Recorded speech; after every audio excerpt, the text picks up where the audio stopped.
हम ओमकारेश्वर आए हुए थे। और पीछे देखो डैम है, सायरन बज रहा है डैम में। इस पुल पे आपको फोटो जरूर खिंचवाना है जब भी आओगे, मेमोरी के लिए। भगवान शिव के द्वादश ज्योतिर्लिंग में चौथा ओमकारेश्वर है, अर्थात भगवान शिव यही इसी स्थान पर ओम के स्वरूप में प्रकट हुए थे। ज्योतिर्लिंग वे स्थान कहलाए जाते हैं जहां पर भगवान शिव स्वयं प्रकट हुए थे एवं ज्योति के रूप में स्थापित है। ओमकारेश्वर ज्योतिर्लिंग के दर्शन से समस्त पाप भस्म हो जाते हैं। स्वागत है आपका नए व्लॉग में। मेरा नाम है ऋषभ चौधरी और सभी का स्वागत है ऋषभ चौधरी के व्लॉग में। श्री ओमकारेश्वर ज्योतिर्लिंग एकमात्र ऐसा ज्योतिर्लिंग है जो नर्मदा के उत्तर तट पर स्थित है। भगवान शिव प्रतिदिन तीनों लोकों का भ्रमण करने पश्चात यहाँ आकर विश्राम करते हैं। अतएव यहाँ प्रतिदिन भगवान शिव की विशेष शयन व्यवस्था और आरती की जाती है तथा शयन दर्शन भी होते हैं। तो अपनी ओमकारेश्वर की यात्रा हम टैक्सी से करते हैं। ये शेयरिंग टैक्सी है, इसमें हम 7 जने थे, जिसमें पर हेड हमने 600 रुपए दिए थे। रास्ते में खाने पीने की व्यवस्था है, हम यहाँ रुक जाते हैं और खाते हैं।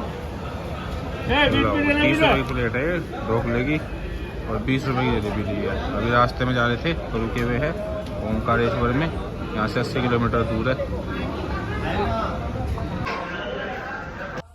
ओमकारेश्वर के दर्शन करने के लिए आपको उज्जैन से समय से निकलना चाहिए, क्योंकि रास्ता बहुत ज़्यादा घुमावदार पहाड़ों का और काफ़ी टूटा हुआ भी है और कभी-कभी आपको ट्रैफिक का भी आमना सामना करना पड़ेगा। मेरा अनुभव तो ये है कि आप अपने साथ एक वाटर बॉटल ज़रूर कैरी करें और साथ में अगर आपको वहाँ पे स्नान करना है तो एक्स्ट्रा अपने एक पेयर रखने चाहिए, जिससे आप वहाँ पे नर्मदा और उसके संगम में स्नान करना चाहें तो कर सकते। यह है ओमकारेश्वर का शिखर। किसी भी मंदिर के शिखर दर्शन करने से भी आपको काफ़ी सारे पाप नष्ट होते हैं आपके। और ये यहाँ पे बोट खड़ी है, आप इस बोट से वहाँ तक जाने के 20 या 30 रुपए दे के शॉर्टकट ले सकते हैं। पर मेरे अनुसार आप किसी भी शॉर्टकट का यूज़ ना करके आप झूले वाले पुल से सीधा ऊपर जाके मंदिर की लाइन में लग सकते हैं। ये बहुत बड़ा स्कैम है। यहाँ पे जो बोट वाले हैं वो आपसे कहेंगे कि हम आपसे 30 रुपए लेंगे और हम आपको शॉर्टकट से आगे पहुँचा देंगे। तो मेरे अनुसार आपको शॉर्टकट का यूज़ नहीं करना चाहिए, क्योंकि वहाँ जाके आप वापस लौट भी नहीं पाते और लाइन बहुत ज़्यादा लंबी हो जाती है।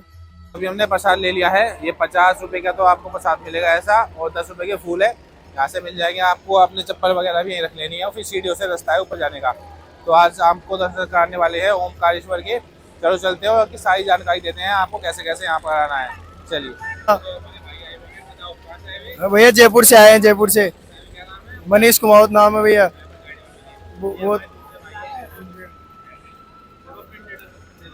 भाई मेरा नाम रजत है और मैं सिरसा हरियाणा से आया हूँ। हाँ जी, पहले ओमकारेश्वर जाएंगे, फिर भोलेनाथ के महाकाल जाएंगे। मेरा नाम गणपति है और जालोर राजस्थान से आया हूँ। अब ओमकारेश्वर दर्शन करके हम थोड़ा घूम घाम के वापिस उज्जैन निकलेंगे और घर की ओर जाएंगे। मेरा नाम सोनू कुमावत है और मैं जयपुर राजस्थान से हूँ। और एक बहुत बड़ा एक्सपीरियंस हम अनुभव कर रहे हैं ऋषभ भैया के साथ, बहुत मजा आ रहा है हमको। लोकल मार्केट है ये सब। खाने पीने को आपको अमरूद चाट ये सब मिल जाएगी ऐसे। तो अभी हम जा रहे थे दर्शन करने, तो हमने एक शॉर्टकट लिया, उससे बड़ा मुसीबत हो गया हमें। अब हमें झूले वाले पुल पे जाना पड़ रहा है, पर्ची कटवाने। तो अब वहाँ जा रहे हैं उल्टे उल्टे। अभी दिखाता हूँ पुल कैसा है झूले वाला ही। हाँ बता दिया मैंने। और शॉर्टकट ही भारी पड़ गया आज तो। अरे भैया अभी कुछ लोग मुश्किल से थोड़ा बहुत ही चढ़ाई होगी 30-40 मीटर के ऊपर, इसमें थक गए। आ रहे हैं धीरे धीरे सब। एक हमारा साथी 3 बैठ गए। और ये रहा वो झूले वाला पुल, जिसका शॉर्टकट की वजह से आज बहुत भारी पड़ा। मैं यहाँ इसी कहानी बताएंगे आपको लोग में, पहले काम हो जाने दो। यह है ओमकारेश्वर मंदिर का मुख्य प्रांगण, जहाँ से दर्शनार्थी दर्शन करके बाहर निकलते हैं। तथा ये प्रांगण बहुत ही सुंदर था तथा यहाँ पे 12 ज्योतिर्लिंग के बहुत ही अद्भुत दर्शन करने को हमें मिले। तथा यहाँ पे लोग बैठ के नीचे कीर्तन और साथ में विश्राम भी कर रहे थे, क्योंकि ओमकारेश्वर दर्शन करने के लिए कम से कम आपको 4 से 5 या 7 से 8 घंटे भी लग सकते हैं। इतनी लंबी लाइन थी नीचे से ऊपर तक की। जिसमें आपको बाहर निकलने का कोई भी रास्ता नहीं था। तो अगर आप दर्शन करने जाएं, बुजुर्गों और बच्चों का ध्यान रखते हुए जाएं। तो देखो इस समय ना मंदिर के अंदर है और सामने आप देख रहे होंगे, जो आप जाली देख रहे होंगे, एक शीशा लगा हुआ है जिसके नीचे ही शिवलिंग है। इसको ध्यान से आपको देखना है, अदरवाइज आप भीड़ के हिस्सा बन के आगे निकल जाएंगे, दर्शन आपके नहीं हो पाएंगे। तो अब यहाँ दर्शन हो गए हैं ओमकारेश्वर में, बहुत अच्छे दर्शन हुए हमारे, और अब हम आगे जा रहे हैं अंदर। और अब दर्शन करने के बाद हम जा रहे हैं वापस नीचे संगम की ओर। साइड में देखोगे तो नर्मदा नदी बह रही है और यहाँ बोटिंग होती है, इसमें 250-300 रुपये लेते हैं। तो संगम तक घुमा के लाते हैं आपको 1 घंटे में। नीचे बह रही है नर्मदा मैया। पुल के इस तरफ ओमकारेश्वर के दर्शन करते हैं और पुल के दूसरी तरफ ममलेश्वर के दर्शन करते हैं। आगे है सस्पेंशन ब्रिज, झूले वाला ब्रिज बोलते हैं इसको। और झूले वाले ब्रिज से आपको एंट्री लेनी होती है ज़्यादातर। और अभी हमारे सब दोस्त जा रहे हैं दर्शन करने के बाद। लो भाई आ जाओ सब, 2 पीछे हैं। हाँ, ये दर्शन बहुत दुर्लभ और मुश्किल तरीके से हुए, बस हमें पता कैसे हुए, हम सारी चीज बता नहीं सकते व्लॉग में, लेकिन दर्शन बहुत बढ़िया हो गया हमारे। मतलब असंभव काम हमारा संभव हुआ आज यहाँ। पुलिस वाले ब्रिज से आएंगे तो आपको यहाँ पे ऐसी बैरिकेटिंग मान लो या पुलिस वाले खड़े हुए मिलेंगे आगे जाने के लिए। ये भी एक गेट है और यहाँ पर स्क्रीन पे चलती रहती है पूजा लगातार। और ये ब्रिज है ऐसा। तो ये देखिए उधर डैम है।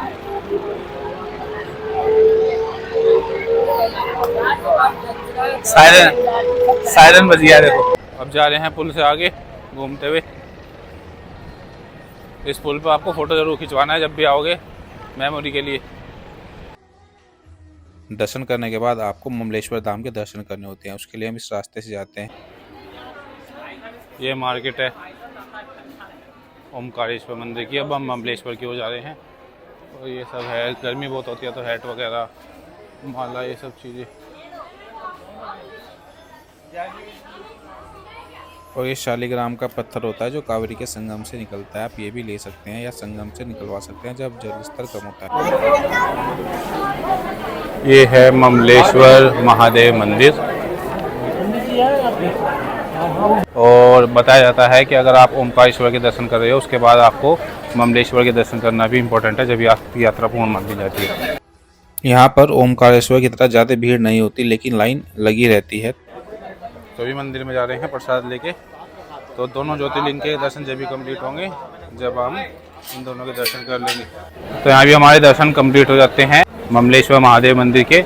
आप चाहें तो मंदिर की परिक्रमा कर सकते हैं और मंदिर को घूम सकते हैं। आसपास मंदिर में और भी छोटे छोटे मंदिर है जहाँ पूजा अर्चना होती रहती है। और यहाँ पर नंदी जी बने हुए हैं, तो इस तरह से लोग यहाँ पूजा करते रहते हैं। अब हम जा रहे हैं संगम पर। 100 रुपीज़ पर पर्सन लिए हैं और जा रहे हैं बोट से। और शाम का वक्त हो गया है, अभी 4:30 बज रहे हैं अभी।